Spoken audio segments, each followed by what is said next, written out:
O segundo universo de JoJo trouxe novos conceitos únicos para a obra, como o Cadáver Santo, as Hokkakakas, a Pedra de Lava e o tema desse vídeo, as contrapartes. As versões alternativas dos personagens que vimos e acompanhamos no primeiro universo. Mas e se eu disser que essa nova ideia de contrapartes pode ter sido mal interpretada pela comunidade? Então nesse vídeo eu vim esclarecer o que elas realmente são, como funcionam no segundo universo e o porquê nem todo personagem precisa ser uma cópia de algum do universo original. O que é algo que eu acho que todo fã de JoJo já pensou alguma vez. Mas antes de começar o vídeo, você já imaginou como o Araki conseguiu escrever todo um universo com conceitos tão complexos? Tem páginas que mostram que ele com certeza teve que estudar coisas como química orgânica, botânica e até física teórica para colocar na história. São coisas que acabam precisando de muito foco, certo? Então para isso, eu apresento a vocês a Overclock, um suplemento que vai te ajudar a ter mais foco e energia, seja para trabalhar, ir para academia, estudar ou até mesmo para jogar. E eu, como streamer monocatarina, não posso ficar dormindo na hora de tacar e girar a adaga. Então para isso, garanta já o seu Overclock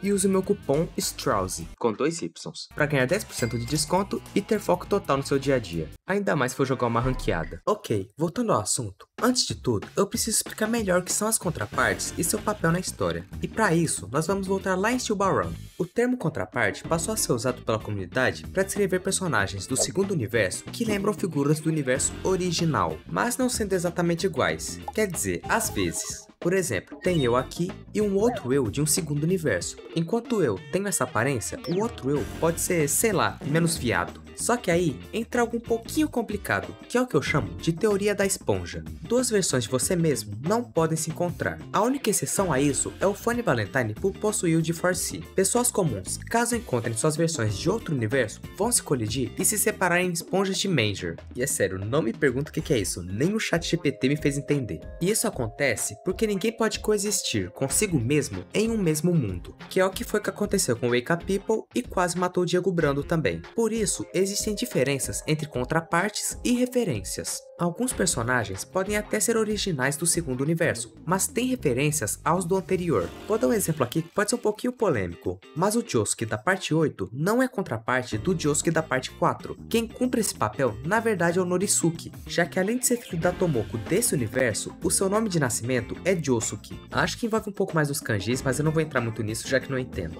Então, caso o Norisuke e o Josuke da parte 4 se encontrassem, eles seriam explodidos em esponjas de Manjo, enquanto o Gap, na realidade, acho que dá pra dizer que nem contraparte ele tem. Ele é algo único no universo. Então ótimo, já que vocês sabem disso, agora eu posso entrar em outro ponto. O que define uma contraparte? E sobre isso, tem 5 formas de definir uma. Pelo nome, aparência, stand, família e propósito na história. E essas 5 coisas não necessariamente precisam ter relação entre si. A Yasuo é uma contraparte do Koichi, mas não tem um stand parecido, família ou aparência. Mas tem o mesmo sobrenome e propósito de ser uma Joubro, ou Joussi se preferir. Agora Carreira não tem o mesmo nome da Yukaku, nem aparência, mas o seu stand Love Love Deluxe tem praticamente o mesmo nome e uma habilidade muito parecida. E o Yoshikage Kira, ele tem o mesmo nome, mesmo stand com habilidades diferentes e até alguns trejeitos que o primeiro tinha, mas o propósito dele na história foi completamente diferente, e eu acho a aparência dele bem mais da hora nesse universo. E por último, tem 2 que dá bastante discussão,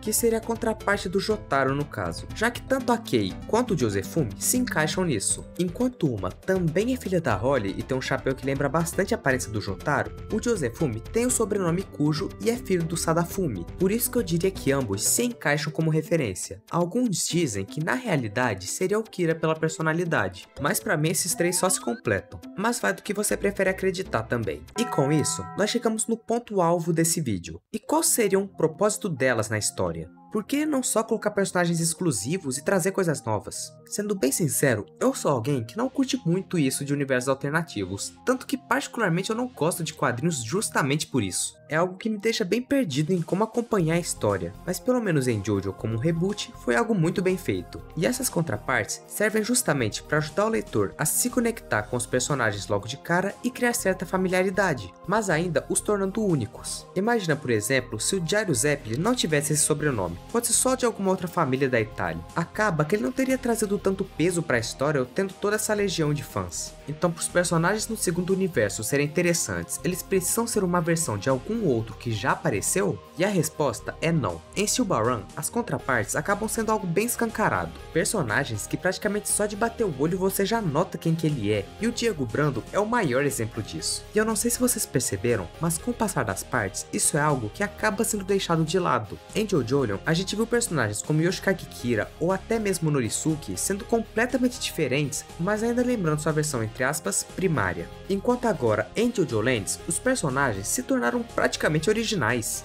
Cada um deles tem nomes completamente diferentes, personalidades que lembram bem vagamente outros e na maioria dos casos parecem simplesmente serem só referências, com exceção do Rohan. Esse daí foi fanservice puro do Araki só pra conseguir lançar o spin-off dele no segundo universo. E acho que o único personagem que a gente tem uma certa certeza de que é uma contraparte seria o Jodio, que é uma outra versão do Giorno Giovanna, mas numa escrita bem mais evoluída do Araki. Enquanto, como citei antes, os outros personagens são mais certas referências. E o maior exemplo disso pra mim é a Meru Meikyu. Ela faz uma puta referência ao Bucciarati, mostrando como ela chamou várias crianças para fazer parte de sua gangue. Como nós vimos na parte 5, todos os personagens tiveram um flashback, mostrando como todos os personagens foram acolhidos por ele, se tornando a melhor mãe de Jojo. Enquanto a Meru Mei fez a mesma coisa, mas em questão de personalidade e aparência, ela não tem nada igual a ele. Enquanto um era praticamente uma mãe e tirou os membros da miséria, ela encontra crianças em situação de vulnerabilidade e os coloca no mundo do crime, pensando nos negócios e na pura grana.